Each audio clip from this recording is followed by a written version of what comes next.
My name is Maggie Williams. I just turned 62. People often tell me I look a bit like Meryl Streep. My hair has turned silver, but I think the wrinkles around my eyes are proof of a life filled with smiles. For over 30 years, I taught in public schools in the Bronx. Watching children grow was my life's work. I retired 2 years ago and now enjoy a quiet life. Every morning, I take a walk in Central Park. Breathing deeply as the morning sun filters through the trees brings me peace. I had a daughter, Dani. Saying had still makes my heart ache. She passed away a year ago at the young age of 32. They say it was a yachting accident. Dani was smart and kind. She worked on Wall Street while also being passionate about charity work for underprivileged children. Dani married Sharon Page 5 years ago. He was her colleague, looking a bit like a slightly chubby Brad Pitt. When I first met him, I thought he seemed like a good man who would take care of my daughter. They have 2 adorable children, Anna, who's 5, and Hugo, who's 3. Since Dani's passing, my relationship with Sharon has become strained. When I call, he always says he's busy and hangs up. I rarely get to see my grandchildren anymore. The last time was 3 months ago at Anna's 5th birthday party. I can't forget the sadness in Anna's eyes that day. Every night, I've made it a habit to say good night while looking at Dani's photo. Instead of tears, I now feel a huge void in my chest. But I have to keep moving forward. That's what Dani would want. Today is Sunday. As usual, I woke up early and visited Greenwood Cemetery where Dani rests. It's hydrangea season, and the entire cemetery is adorned with blue and purple flowers. Dani loved these flowers when she was alive. "How are you doing, Dani?" I asked as I approached her gravestone, just like always. But then I noticed something unusual. There was a small figure in front of the gravestone. It can't be. My heart started racing. As I got closer, the figure became clearer. A dirty pink dress, tangled blonde hair. There was no mistaking it. Anna. I rushed over to find my granddaughter Anna asleep, leaning against the gravestone. Her clothes were torn in places, and her face and hands were covered in dirt and grass stains. It looked like she had been outside for days. "Anna, are you okay? Why are you here?" As I gently shook her shoulder, Anna slowly opened her eyes. Those big blue eyes were filled with tears. "Grandma." Her voice was hoarse as she called out to me. As I hugged her, I could feel her small body trembling. "I'm sleeping with Mommy." Those words made me feel like all the blood had drained from my body. As I gently stroked Anna's cheek, I tried to confirm if Mommy meant Dani. "Anna, why did you come here? Where's Daddy?" Anna shook her head and answered in a small voice, "Daddy is with the new Mommy." "New Mommy? Has Sharon remarried?" But it hasn't even been a year since Dani passed away. My head was spinning with confusion and questions. "Where's Hugo? Where's your brother?" "Hugo is with the new Mommy." Anna's words were fragmented, making it difficult to fully understand the situation. But one thing was clear: I couldn't abandon my granddaughter who was trembling and in tatters right in front of me. "It's okay, Anna. Grandma's here for you. As I picked Anna up, I was shocked by how light she was. I wondered how long it had been since she had eaten a proper meal. Holding her close, I left the cemetery. I didn't know what was going to happen next, but I swore to myself that I would uncover the truth and protect my grandchildren. After bringing Anna back to my home, I felt overwhelmed by doubt and anxiety.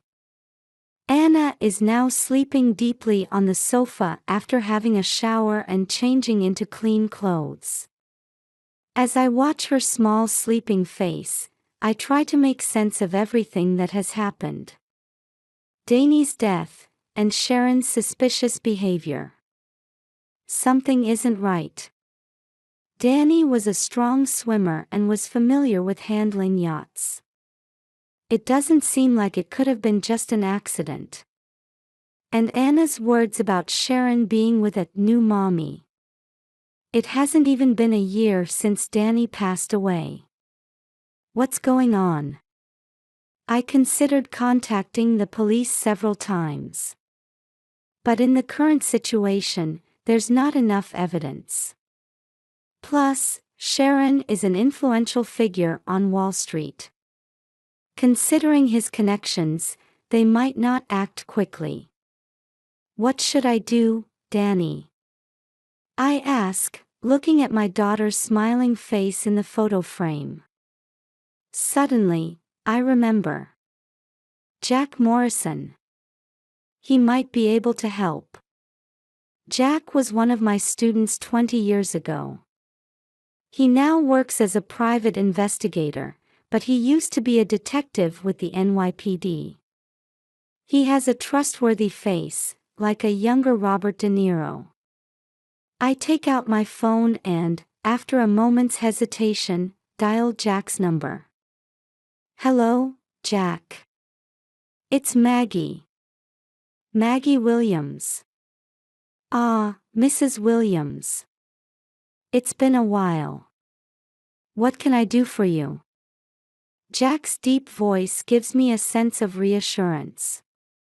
I briefly explain the situation, and he quickly understands. I see. I'll start investigating right away.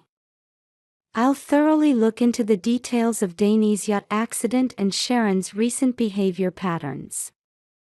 Jack's words make me feel a glimmer of hope. But at the same time, I'm struck by anxiety about the terrible truth that might be revealed. Jack, I have a request. The safety of Anna and Hugo is paramount. If you find any dangerous situations, please let me know immediately. Of course. I'll prioritize the children's safety. And Mrs. Williams, please be very careful. The other party might be dangerous. After hanging up the phone, I look at the sleeping Anna. It's okay, Anna. Grandma will definitely protect you. That night, I contacted Child Protective Services and started the process to temporarily take custody of Anna. This should ensure her immediate safety. But I'm still worried about Hugo. Is he safe too? The next morning, I received the first report from Jack. And its contents left me speechless. Mrs. Williams, I've discovered something unbelievable. There's tension in Jack's voice. Sharon was indeed meeting someone in secret. The location was a luxury hotel in Manhattan, the Plaza. Those words made me feel like my stomach was being twisted. The Plaza is where Danny held her wedding afterparty. It's a place full of memories. The man he was meeting is Mark Johnson, Danny's colleague. Mark Johnson. Hearing that name took my breath away. He has a fresh appearance similar to Matt Damon, and he attended Danny's wedding. I remember hearing that he was a close friend. It seems they've been meeting 2 to 3 times a week. And Jack continued, choosing his words carefully. I looked into Danny's life insurance. There's an enormous payout of 500 million yen, and the beneficiary is Sharon. At that moment, I felt like the air in the room had frozen. 500 million yen. I had no idea Danny had such a large policy. That's not all, Jack revealed an even more shocking fact. I also found out about a charity organization that Danny was secretly planning, called Danny's Dream. It seems it was about to be established. Danny's Dream. Tears welled up in my eyes as I said the name. It's such a beautiful name, just like Danny. The funds for the charity seem to have come from Danny's personal account. It might have been a secret from Sharon. All the pieces started to connect. Danny's sudden death, the huge life insurance payout, Sharon's suspicious behavior. And the charity work Danny was secretly advancing. Jack, this is. The words got stuck in my throat. Yes, Mrs. Williams. As a possibility, we might be looking at murder.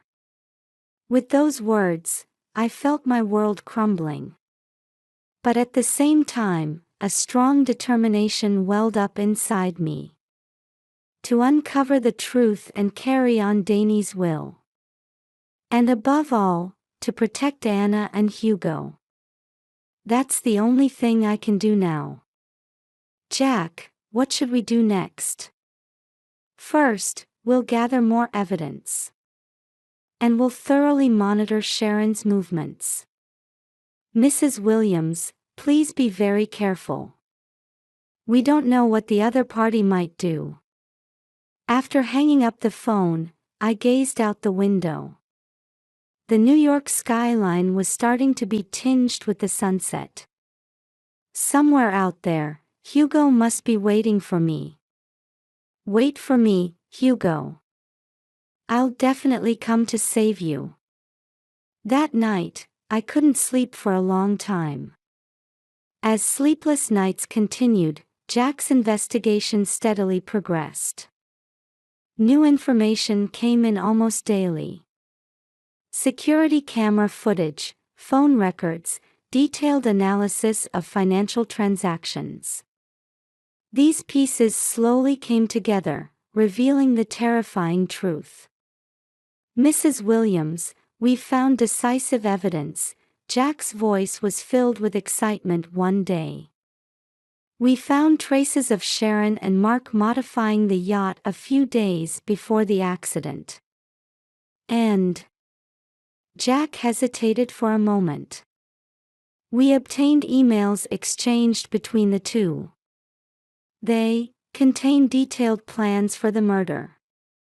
The moment I heard those words, I felt something crumble inside me. Undeniable fact. My daughter was murdered.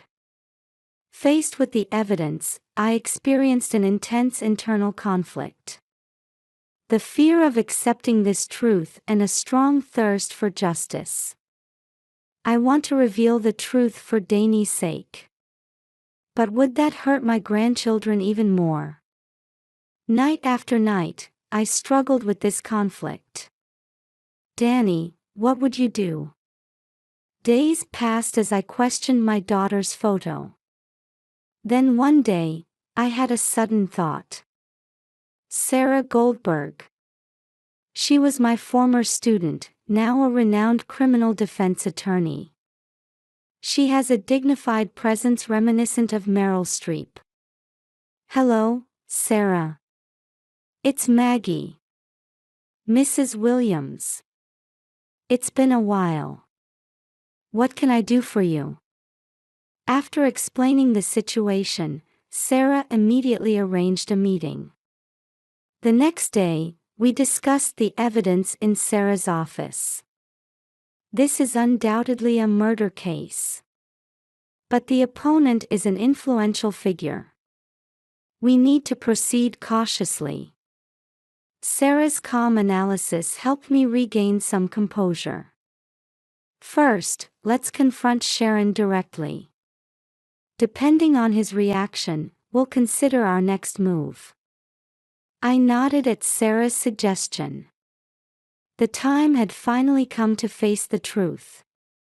As I prepared myself mentally, I looked at Anna's sleeping face. Grandma will protect you, even for Mommy's sake.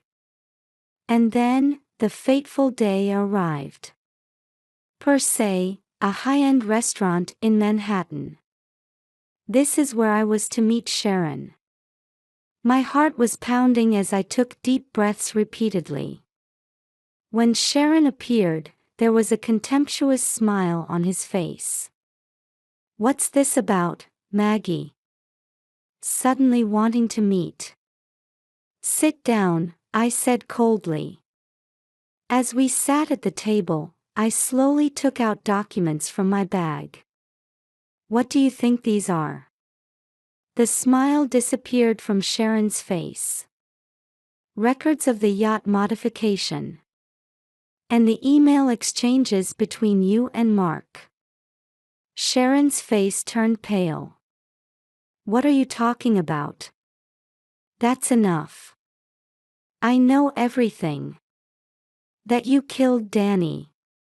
And why?"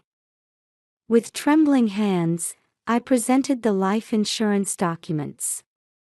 500 million yen. "Is this what you wanted? And Danny's dream was also in your way." Sharon's agitation intensified. Sweat was dripping from his forehead. "No, that's not it." But his words sounded hollow. "Admit it, Sharon. You can't run away anymore." At that moment, Sharon's phone rang. It was a call from Mark. His voice echoed throughout the restaurant as Sharon put it on speaker. "Sharon, it's over. I'm turning myself in. I can't cover for you anymore." The blood drained from Sharon's face. "Mark. What are you saying?" "I'm going to tell the police everything." "I'm sorry, Sharon. It's over." After the call ended, Sharon collapsed into his chair. "Why?" I asked with a trembling voice. "Danny loved you." Sharon covered his face with both hands. Looking at him, I felt a complex mix of pity and anger. "Where are the children? Where's Hugo?" Sharon answered in a small voice. "At Mark's sister's house." At that moment, the restaurant door opened and police officers entered. Jack approached me from behind and placed a hand on my shoulder. "Well done, Mrs. Williams." As I watched Sharon being taken away, I let out a deep sigh. It's over now. Danny, I was able to bring you justice. However, I knew this wasn't the end, but a new beginning. The time had come to start a new life with my grandchildren. The week after Sharon and Mark's trial ended, I stood in the Manhattan family court. This time, it was to gain custody of Anna and Hugo. My heart was racing as I took deep breaths. The judge carefully reviewed the documents and looked at me with narrowed eyes. "Mrs. Williams, you're 62 years old. Are you sure you can raise your grandchildren?" I straightened my back and answered in a clear voice. "Yes, I'm confident. I've worked with children for over 30 years as a teacher. And more than anything, I love Anna and Hugo." In court, Dr. Jane Robinson, a child psychologist, took the stand. Children who have lost their parents need a stable environment and loving caregiver. In my assessment, Mrs. Williams is the ideal caregiver. Furthermore, to confirm Anna and Hugo's wishes, the judge met with the children individually. When the judge returned, I felt a glimmer of hope seeing the softened expression on their face. I've confirmed the children's wishes. They both strongly want to live with their grandmother. Finally, the judge ruled to grant me custody of Anna and Hugo. At that moment, a small applause broke out among the supporters in the courtroom. The day after gaining custody, I began the process of establishing Danny's dream. I would realize the charity organization that Danny had secretly planned. Providing educational opportunities for children from impoverished families was Danny's dream. At the press conference for the establishment of Danny's dream, I spoke through tears. This organization is a continuation of my daughter Danny's dream and will. I want to deliver her love and kindness to many children. For our new life, we moved to a new home in the Upper East Side. It's a green environment close to Central Park. On moving day, Anna and Hugo excitedly ran around their new rooms. "Grandma, is this our new home?" Anna asked with shining eyes. "Yes, this is your new home," I answered gently. That night, after putting the children to bed, I stood by the window and looked up at the starry sky. "Danny, I'll raise your children well. And I'll definitely make your dream come true."